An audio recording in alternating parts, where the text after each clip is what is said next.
Hello नमस्ते, welcome to back my channel. MSc third semester की अगर हम बात करें, एमएससी थर्ड सेमेस्टर में हम रिसेंट एंड केमिस्ट्री की स्टडी कर रहे थे। तो रिसेंट एंड केमिस्ट्री का पेपर है, सेकंड पेपर। फिर उसमें जो थर्ड यूनिट है मेटल इन मेडिसिन की स्टडी हम कर रहे थे। वहीं उसके बाद हम बात करते हैं कि एसेंशियल की लाइफ जो बायोलॉजिकल सिस्टम होता है या बायो इनऑर्गेनिक या लाइफ में जो एलिमेंट्स होते हैं, किन किन एलिमेंट्स की हमें एलिमेंट्स नेसेसरी होते हैं, एसेंशियल एलिमेंट्स होते हैं, कौन कौन से एसेंशियल होते हैं, फिर टॉक्सिक इफेक्ट, डेफिशिएंसी वगैरह, उनके बायोलॉजिकल इफेक्ट कि उनके फंक्शन वगैरह क्या होते हैं हमारी बॉडीज में या एनिमल्स बॉडीज में या बायोलॉजिकल सिस्टम में उनका फंक्शन क्या होता है। वही बात करते हैं हम उसमें व्हाट आर माइक्रो या trace element.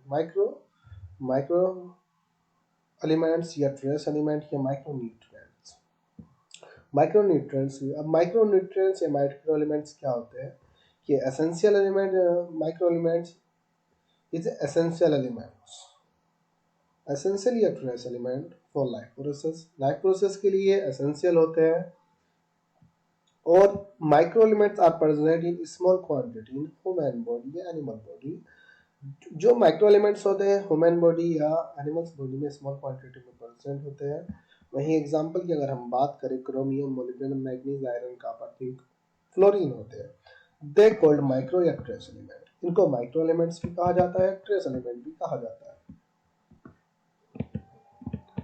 Rule of chromium, वही अगर हम एग्जांपल की बात करते हैं, सबसे पहले हम क्रोमियम ले लेते हैं।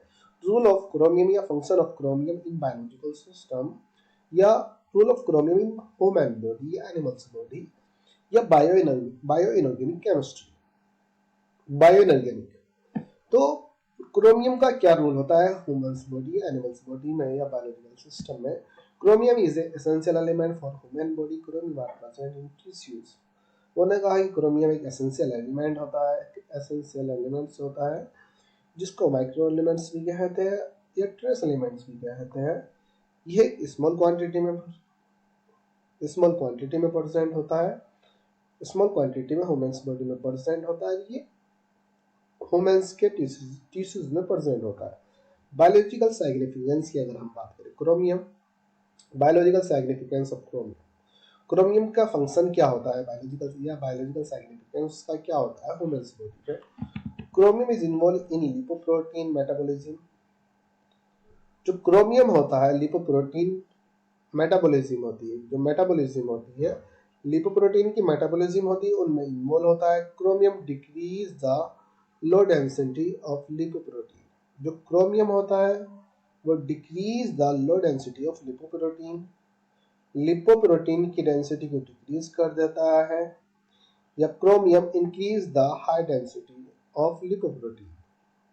जो क्रोमियम होता है, chromium high density of lipoprotein को इंक्रीज कर देता है। क्रोमियम का फंक्शन क्या होता है, क्रोमियम का फंक्शन मेटाबॉलिज्म, लिपोप्रोटीन मेटाबॉलिज्म में इन्वॉल्व होता है। Biological significance, chromium is involve in involve in metabolism lipoprotein या लिपोप्रोटीन मेटाबॉलिज्म। जो लिपोप्रोटीन्स की मेटाबॉलिज्म होती है उनमें इन्वॉल्व होता है। क्रोमियम मेटाबॉलिज्म, जो लिपोप्रोटीन होता है उनकी डेंसिटी को इंक्रीज तथा डिक्रीज कर देता है। नॉर्मली बात कर देता हूँ,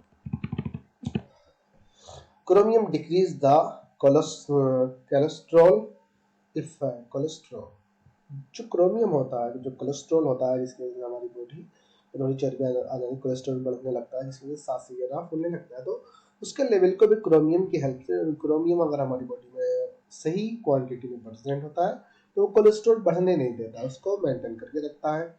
maintain the cholesterol with the help of chromium amino acid transfer in the cell of heart and liver.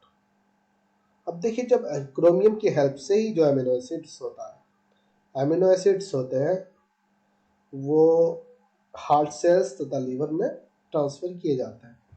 Amino acids acid percent होते हैं जो हमारे बॉडी में डीएनए वगैरह होते हैं, एमिनो एसिड्स भी होते हैं, प्रोटीन्स होती हैं, एमिनो एसिड्स होते हैं। हम बायो इनऑर्गेनिक में बहुत अच्छे से पढ़ते हैं एमिनो एसिड्स क्या होते हैं। तो जो एमिनो एसिड को ट्रांसफर करता है वो क्रोमियम मेटल्स द्वारा ही किया जाता है। वहीं अगर डेफिशिएंसी की बात करें, जो क्रोमियम की डेफिशिएंसी होती है, deficiency of deficiency of chromium या clinical feature, large amount of chromium is toxic for health. बोला कि जो हाई क्वांटिटी ऑफ क्रोमियम होती है, क्रोमियम की लार्ज अमाउंट या high quantity of chromium is toxic for health. Toxic effect को show करती है डैमेज लिवर एंड किडनी। जो लिवर होता है, लिवर को भी डैमेज नहीं करती, मतलब इफेक्ट शो करने लगती है और किडनी पे भी इफेक्ट आने लगता है, जिसकी वजह से डिजीज प्रोड्यूस हो जाती है अगर हाई अमाउंट क्रोमियम की परसेंट होती है। वहीं अगर डेफिशिएंसी की बात करें, अगर कमी होती है तब भी लाइक जो हमारा डिजीज प्रोड्यूस हो जाती है। तब भी अगर डेफिशिएंसी होती है, मैक्सिमम होगी, क्वांटिटी से ज्यादा होगी तब भी हार्मफुल होगी, और क्वांटिटी से कम होगी तब भी हार्मफुल होती है। Chromium disturb the carbohydrate, protein and lipid metabolism. वो देखिए, जो क्रोमियम होता है, क्रोमियम क्या करता है, involve in lipoprotein metabolism, lipoprotein की मेटाबॉलिज्म में इन्वॉल्व होता है, जिसकी वजह से उनकी डेंसिटी को इंक्रीज तथा डिक्रीज करता है। और जब इसकी डेफिशिएंसी हो जाएगी तो ऑब्वियसली मेटाबॉलिज्म क्या होगी, डिसबैलेंस हो जाएगी। लिपोप्रोटीन की जो मेटाबॉलिज्म होगी वो डिसबैलेंस हो जाएगी और उससे डिजीज प्रोड्यूस होता है, लिवर डिजीज, मसल डिजीज। वहीं रिसोर्स की बात करें, रिसोर्स ऑफ क्रोमियम, रिसोर्स की बात करें, चीज होता है, मीट होता है। तो अगर हम बात करें सबसे रूल ऑफ क्रोमियम की अगर हम बात करें, अगर हम थोड़ा ले, एसेंशियल होते हैं, माइक्रो एलिमेंट्स होते हैं, ह्यूमन्स बॉडी में स्मॉल क्वांटिटी में प्रेजेंट होते हैं। बायोलॉजिकल सिग्निफिकेंस की बात करें, लिपोप्रोटीन की मेटाबॉलिज्म में इन्वॉल्व होता है, लिपोप्रोटीन के मेटाबॉलिज्म में इन्वॉल्व होता है, जिसकी वजह से लिपोप्रोटीन की डेंसिटी को इंक्रीज तथा डिक्रीज कर देता है, कोलेस्टेरॉल को मेंटेन करता है, एमिनो एसिड को ट्रांसपोर्ट करने के लिए हेल्पफुल होता है। या बायोलॉजिकल सिग्निफिकेंस ये होता है। वहीं डेफिशिएंसी की बात करें, लार्ज अमाउंट की बात करें, अगर हाई क्वांटिटी में क्रोमियम डेफिशिएंसी की बात करें, डेफिशिएंसी में सबसे पहले हाई क्वांटिटी आ जाती है कि टॉक्सिक इफेक्ट को शो करता है हेल्थ के लिए, लिवर तथा किडनी प्रॉब्लम डेवलप हो जाती है। डेफिशिएंसी की बात करें, मेटाबॉलिज्म लिपोप्रोटीन की जो मेटाबॉलिज्म होती है उसको डिसबैलेंस कर देता है।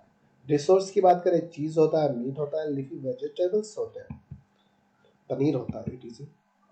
रूल ऑफ मोलिब्डेनम, वही रूल ऑफ मोलिब्डेनम की अगर हम बात करें, rule of molybdenum, molybdenum is essential for human and animal body. Rule of molybdenum क्या होता है, इसको मैं नेक्स्ट वीडियो में बताता हूँ, इसकी डेफिशिएंसी और रिसर्च वगैरह।